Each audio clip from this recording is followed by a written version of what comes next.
Welcome to Lutheran Memorial Church. My name is Andrew Schaeffer. I'm the director of music here. One of the most unique aspects of Lutheran Memorial Church, and perhaps the first thing that a lot of people notice when they walk in the building, is that you're surrounded by pipes. Of course, the main organ is 1966 Austin, Opus 2449, and actually, if you would like to take a tour of that organ, you can find a video on YouTube. And as I explained in that other video, the pipes that are up high on either side are remnants of our original molar organ, and there's nothing really behind them. They're just there for decoration at this point. But we actually own 3 pipe organs in addition to the Austin. We have this Bedient pipe organ that was built in Lincoln, Nebraska in 1986. And it was Gene Bedient's first continual organ, and the company still builds this model, and it is affectionately named the Madison in honor of this particular installation. It contains 3 stops, an 8-foot gedeckt, a 4-foot open flute, and a 2-foot principal. You can see the rose molding was done by a member of our congregation, and I think it's a beautiful addition to the instrument. We don't use it on Sunday mornings very often, but if you come to the Just Bach concerts on Wednesday afternoons, you'll hear it quite a bit used. The majority of our video, though, will be spent exploring this magnificent instrument behind me, which was built in 1893 by the JW Steere Sons Organ Company of Springfield, Massachusetts. Though this instrument looks like it's been in the facility forever, it actually is a fairly recent addition. In fact, the fact that it fits our building so well is really a testament to the people who found the organ in Chicago and who restored it and painted it so that it would look like it fit in our building. I want to give you a brief history of this particular instrument. It was actually built for the Milliard, I believe that's pronounced right, Congregational Church in Chicago, and of course installed in 1893. That church, which is now defunct, was located in the Little Village neighborhood of the city. And if you know Chicago geography, you'll know that the Little Village neighborhood underwent a change from 1893 until the 1990s. The economic conditions in the neighborhood weakened quite considerably, and the church could not afford to continue operations. So it sat, and it was preserved by neglect, which organ builders will tell you is actually a very good thing. So no changes were really made to the instrument, except for a few minor ones that we'll get to when there. But it sounds exactly like it did when it was installed in 1893. When Lutheran Memorial Church was built in 1923, it had 2 balconies, actually, that came across on either side in the transepts. In the 1990s, they did a major renovation of the nave, and the fire marshal said, well, if you don't have 2 staircases, you can't have these balconies anymore. And since the organs weren't up there anymore and the choir had been moved to the balcony in 1966, it was kind of a no-brainer that it was time for those balconies to go. And in its place came these stunning aria galleries that hold handfuls of singers. Faced with this newly opened space, the congregation went through a discernment process of what to do. And on one side, on the west side of the nave, they built a beautiful columbarium and a small chapel where the piano is located. We can have more intimate worship services at. The other side of the nave, senior pastor at the time, Harvey Peters, suggested a pipe organ. And the congregation and my predecessor, Bruce Bankson, and one of our members, Dr. John Chappell-Stowe, and Pastor Peters, went through a discernment process of what kind of instrument to get. And initially, they thought they would commission a brand new Baroque-style instrument. After some more analysis and looking at the market, they realized that they had a unique opportunity to save a historic 19th century tracker organ.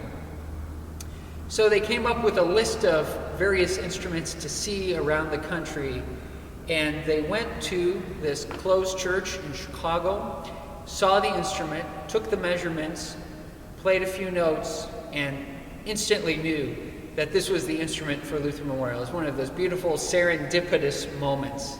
And indeed, it is a perfect fit for our nave, both visually, as you can see, and aurally. It really fills the room with incredible sound.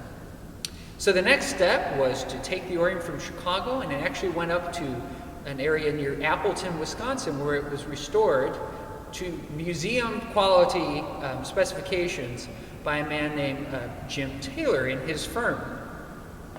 Jim didn't actually paint the pipes, which is probably the most distinctive feature about this instrument.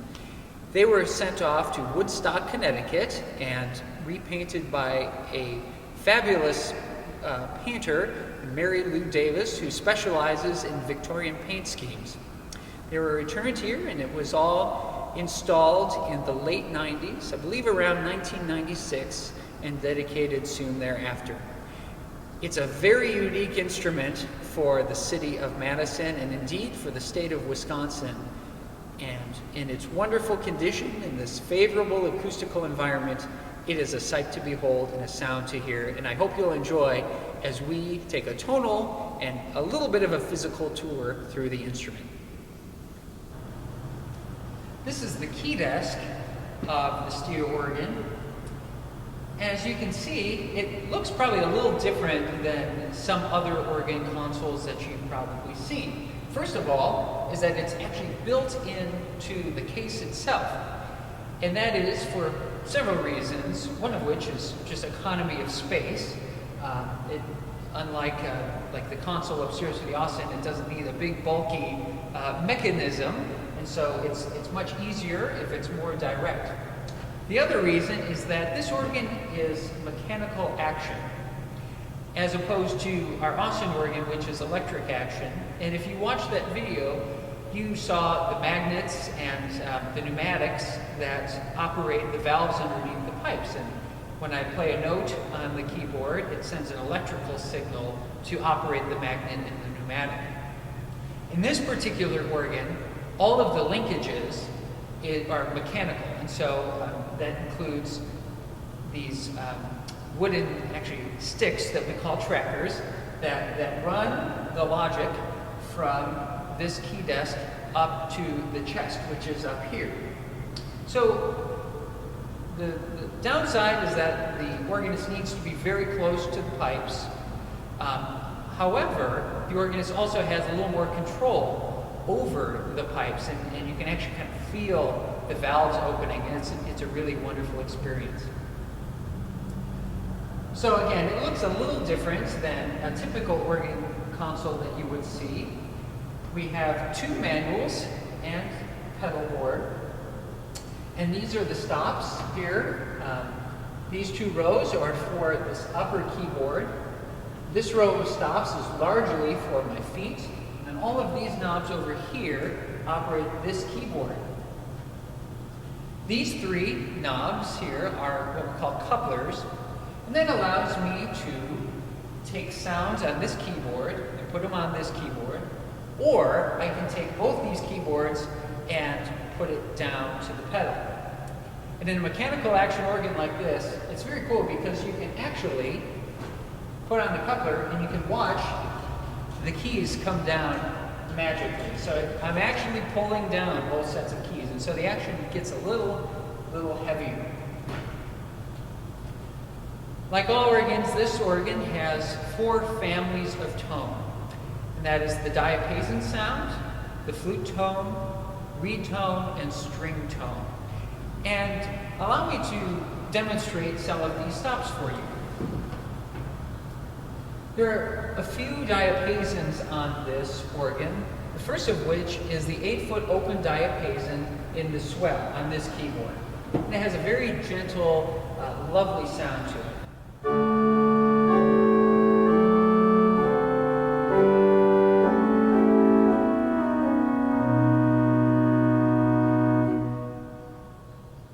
There's an 8-foot principal on the great keyboard, and this is really in 19th century American organs like this is the power of the organ, and that's what really helps it soar down the nave, and you'll hear its beautiful singing quality.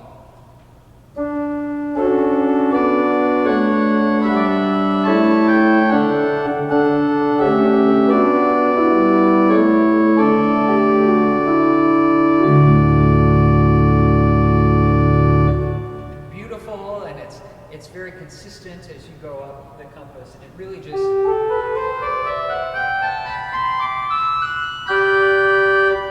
sings. Now, you'll see that the stops actually have two things on them. Well, actually, on this organ, it has three. It'll tell me what keyboard that plays on it. So SW means swell, PED means pedal, and GT or GR in this instance means great.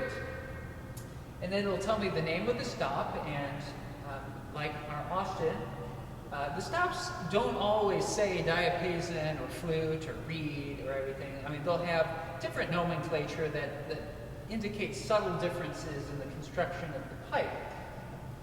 And so I'll go through some more of that later. And then it'll tell me a number, and then with the abbreviation foot, FT. And if I play a stop at 8-foot pitch, middle C on this organ will correspond to middle C on the piano. And then half of 8 is 4, and so it's going to play an octave above. 2 would be 2 octaves above. And then 16 foot would be an octave below. And I'll play that in the pedal. So I can build a principal chorus with an 8, 4, and 2.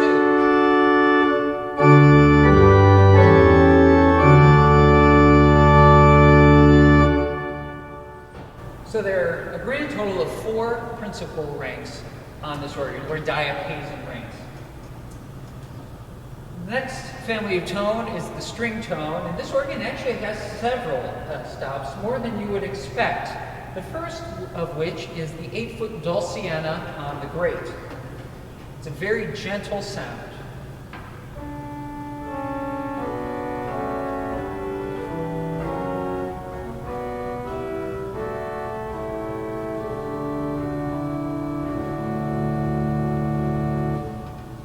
Moving up to the swell, we have actually 2 strings at 8-foot pitch.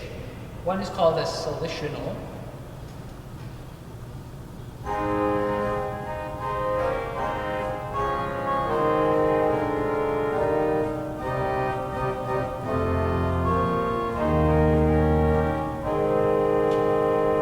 And the other is called an aeole, and you're going to have to really turn up your speakers to hear this one.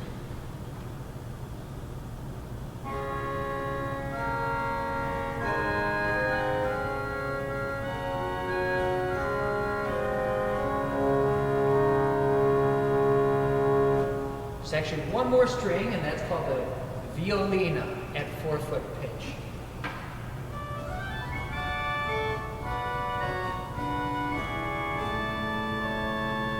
If you put them all together, you get a nice sound.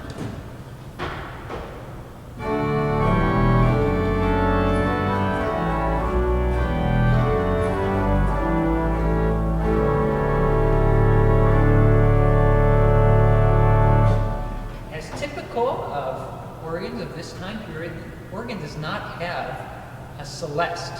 I shouldn't say it's super typical, but it's not uncommon to find organs that don't have a celeste. And by a celeste, I mean an undulating rank that's tuned slightly sharp to give kind of a little bit of a shimmer to the sound.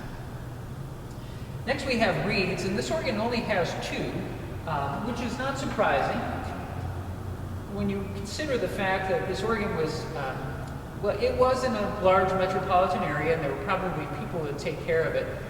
Sometimes organs of this size didn't have too many reeds. Reeds tend to go out of tune and require an organ tuner. In some rural churches, they try to avoid reeds because, again, no one would be there to tune them. And this organ has 2. It has an oboe in the swell.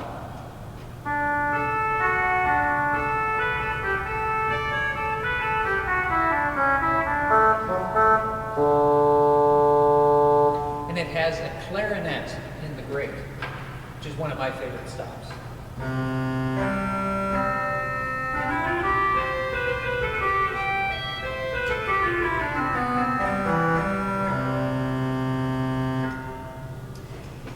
Reed pipes are actually, you'll notice that the oboe and the clarinet are considered reed pipes, or reed instruments in the band and the orchestra. The reed pipes also contain trumpets and tubas and things like that. And that's not because we consider them to be reed instruments in the band, but because of their pipe construction. There's actually a brass metal tongue that vibrates. It creates the sound, and then it's amplified in a resonator on the top. And so, hence, a reed pipe. The final family of tone is the flute ranks. And we have many beautiful, beautiful flutes on this organ. This is a 16-foot Borden on the Brick division. It sounds like this.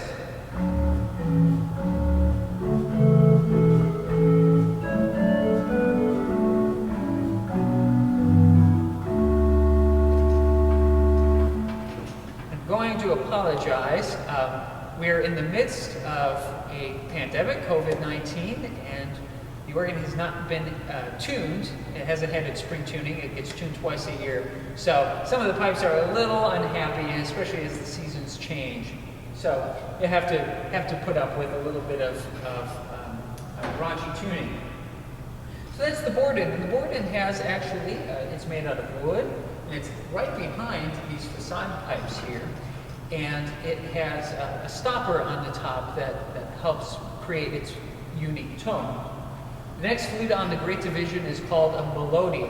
This is a wooden flute that actually is open at the top, and it creates a nice, beautiful singing sound, almost reminiscent of a flute.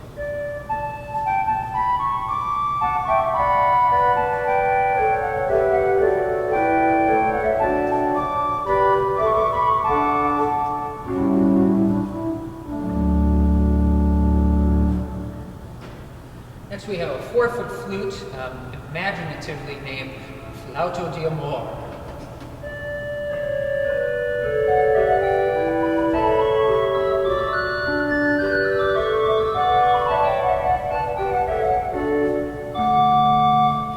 Put together, the melodia and the flute di amor sound like this.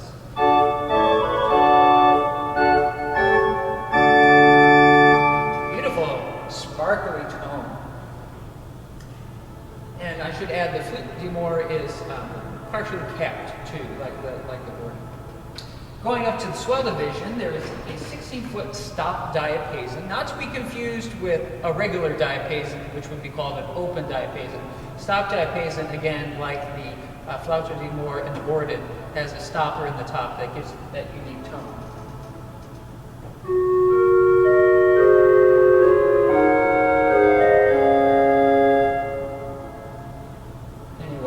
The 4-foot flute is called a flute harmonique, and this was a stop pioneered in France, and it sounds a lot like its orchestral counterpoint. I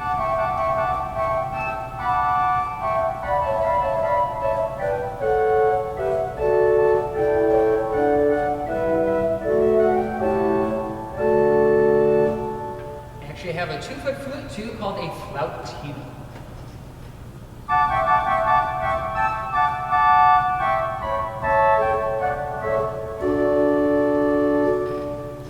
Here's the 8-foot flute and the 4-foot flute harmonique.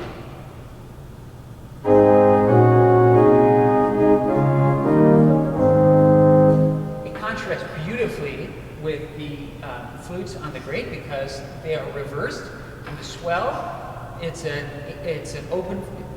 stop flute at 8 foot and an open flute at 4 foot. On the great, it's reversed, open flute at 8 foot and a 4-foot stop flute. So here's the great.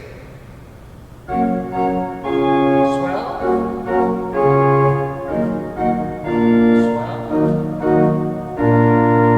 Here's the swell with the 2-foot flute added.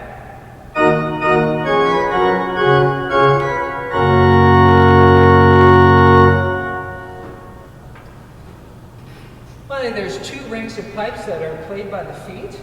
This organ relies a lot on coupling, on putting things down to your feet. It doesn't have an independent pedal division, really, besides these 2 stops. There's a big 16-foot Borden, which is just a big brother of what's in the great division.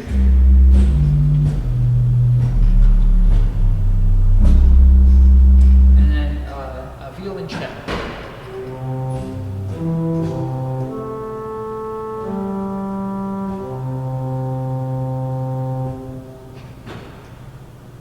This is not a humongous organ.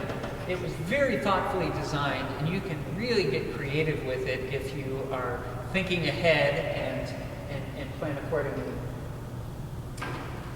Just a few other things about the organ itself. Most of it is enclosed in a swell box, and that means that it's in a separate enclosure with shades, sort of like Venetian blinds that open and close to shade the sound. So I'll demonstrate that here.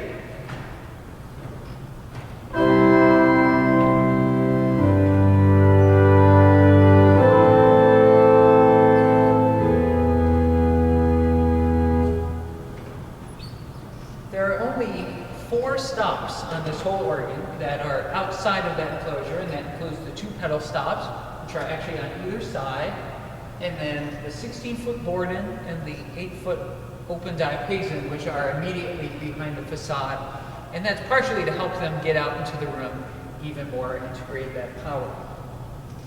Because this instrument was built in 1893, there are a few mechanical devices and hidden secrets about it that are really fun to explore. One of which is that there are 3 spoons here. They look like kitchen spoons. Actually, they are mechanical devices that allow me to bring on stops. And so if I hit this one to the left of the shoe, the swell control, it will bring on the great to pedal, the diapason. The next one is actually a great forte, and so it will bring on all the stops of the great division. The next is a great piano, and it actually will only bring on a few stops. So pretty ingenious design. And again, this is all mechanical. There's nothing electric about it. Over here, you'll see a very curious little white line. And this white line actually serves a purpose, and that is to tell me how much wind is in the reservoir in the back, and we'll see the reservoir here in a little bit. And as I play, this line will go down, and you'll see in the back that there's a pumping mechanism. This organ was originally pumped by hand, and actually there's a great story of the power going out one Sunday morning, and my predecessor Bruce called on some of the youth kids to go into the back of the organ and start pumping, which they did. It was a job for usually boys around the high school age in the church to do that, and it's quite a bit of work to do, and so we'll see that in the back. But I could see and make sure that before I started the hymn that the bellows boy had gotten enough wind in the organ before I could start the hymn. Now, of course, my videographer Dave is not behind there pumping for me now. We have an electric blower that is perhaps the one thing that is not original to this organ. Though we put on a new blower in the 1990s, but the organ had a blower long before its move to Lutheran Memorial Church. The other interesting things, let's see if I can find them. Oh yes, here you will see, you look closely in the case, a circular indentation, and then something that has been sort of poorly corked up. And if you can guess what that was, I'll give you a second. They were gas lamps, actually, that came down, and you could see what you were doing. And so there's one on the other side here, too. Another curious feature is this little hole in the organ. And it hasn't been patched up because it's kind of a unique piece of history. After the organ was installed, they came up with a technology called a water motor. Not exactly sure how this device works per se. Perhaps someone who's watching this video will be able to leave a comment and give a diagram and show you.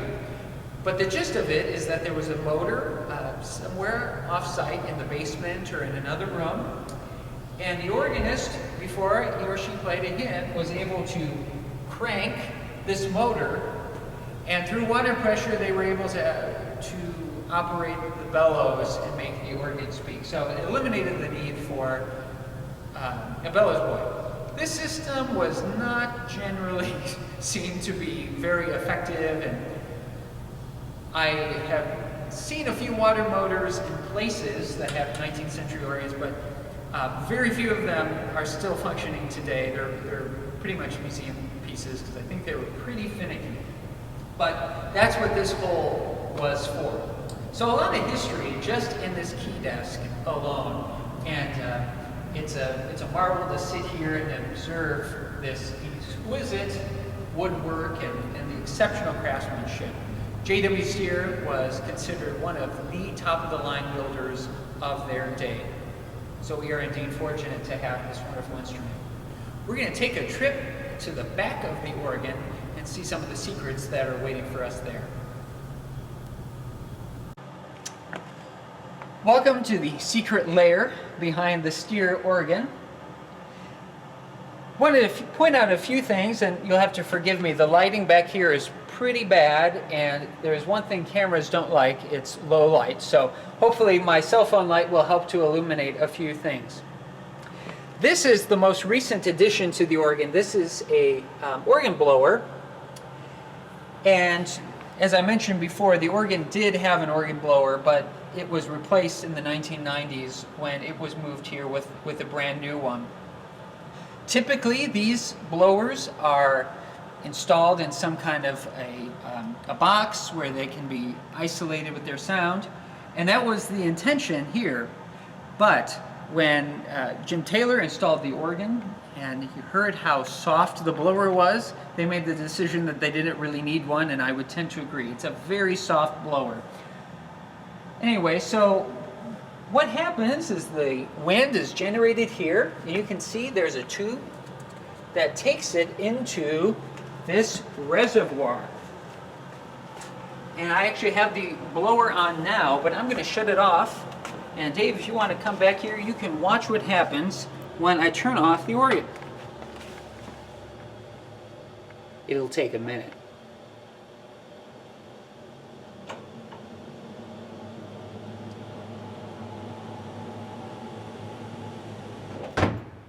And as you can see, this is a very large reservoir. And I've heard horror stories about them trying to get it in the building and in and out of the shop, because it was one of the largest reservoirs that the organ builders had ever seen.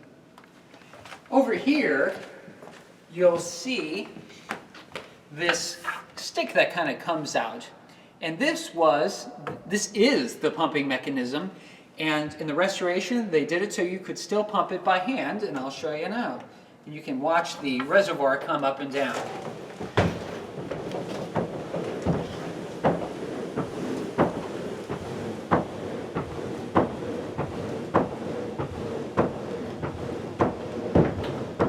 It's almost at capacity. Now it's a little too full, but anyway, that's how you operate it, and this whole organ can be played without any electricity. So that's how the winding system works. Now you go to the blower, the reservoir, go down. Well, one more thing. This is the museum quality humidifier for it. You can see there's a lot of wood here in this old building. Gets very dry in the winter, so it's off for the season now, but we have a feeble attempt to keep this moist in the winter. So now you see what is essentially a 19th century computer. These levers are actually hooked up to all the stops. And so you see they move easily in, and you can follow the traces there. And they go all the way into the key desk over there. And so as I pull on stops, these go. And you come over here, you can see that they are connected to the chest up there. And they'll actually move valves so that they can play on the chest. Actually, if you get your camera up there, you can see that sliding bar. And so again, that is essentially opening a given channel on where the pipes sit, which is up here, and you can make the pipes play. And it tells them that it's their turn. And you can see that it goes far back, high quality wood. Interestingly enough, if you see here, there's some graffiti, and that was kept again in the restoration simply because it's part of the history of this instrument. And this is very common in organs of this vintage, that bellows boys during the homily would get pretty bored, and they'd start either writing in pencil or pen, or in some extreme cases, starting to etch into the wood and destroy the organs. And again, it sounds like a terrible thing, and it was at the time, but it's a really delightful remembrance of this organ in its former life. On the sides here, you can see some of the pedal pipes. This is the 16-foot Borden of the pedal, and this is the 8-foot violoncello. You can see it's made from actually two different types of metal. The bottom of the pipe and the top of the pipe are made out of zinc, and this part here is made out of a common metal, which is part tin and part lead, and that's what gives it its spotted appearance. Coming back over here, you'll see even more wooden rods.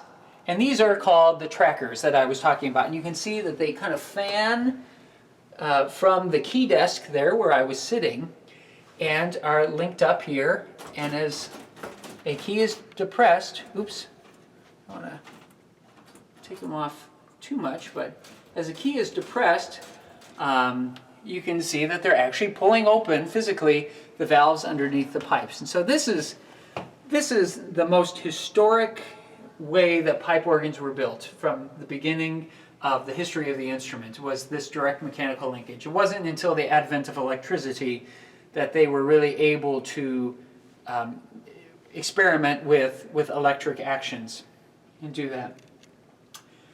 So you can see there's quite a bit of history back here, and unfortunately it's very tight to get up into the organ chamber, but we're going to try with a little bit of light and show you at least a little bit of the pipes. Again, it's not like the Austin where there's nice fluorescent work lights everywhere to illuminate our path. So I apologize in advance. It'll be pretty dark, but we'll take you up into the chest and show you a few pipes. Here we are in the swell box of the Steere organ. As you can see, it is very tightly jam-packed. There are some pipes that are mitered at the top, and they kind of run along the ceiling and are tied up there so they don't fall over and collapse on themselves. The former home that this organ was in was not very tall, and so they had to accommodate a very low ceiling. And so you'll see they use all sorts of trickery to get the pipes in here. Here are the reed pipes that I was talking to you about. This is the clarinet, and this is the boot where the reed lives in there, and it's tuned and adjusted by this wire. And then this is the resonator, which amplifies the tone. There are all sorts of different types of construction, as you can see, as I mentioned. There's what is called a stopped flute or stopped diapason, and it's got that little, what we call stopper on the top that gives it that unique sound. This is an example of the open flute. I believe this is the Melodia in the grate. It had that beautiful singing quality to it. On this side you have the oboe from the swell, and some of the string pipes, and again more open flute pipes and some stop flute pipes and more strings and things in the back. Here's where a lot of the basses are, again, mitered so that they'll fit in this very tight space. You can see these are the swell shades that I was talking about, and they open and close like this to let in the sound.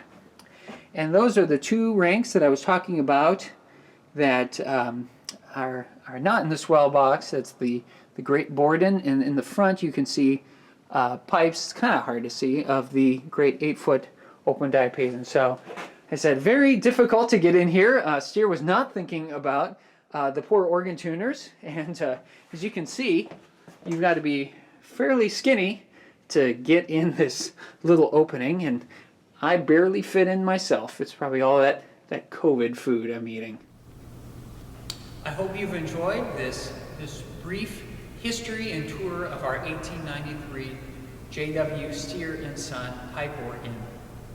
As always, we love having visitors, and so once the pandemic is over, I hope you will come and visit the church if you are outside of our church community, and come and play it and see it for yourself. It's really a fun instrument to get to know, and something that you can't really find in a lot of churches throughout the United States. As always, I welcome your questions and comments about these pipe organ videos, or anything regarding the music ministry at Luther Memorial Church. You can reach me at SCHAEFFER@luthermem.org, or through our church website. Once again, thanks for joining me.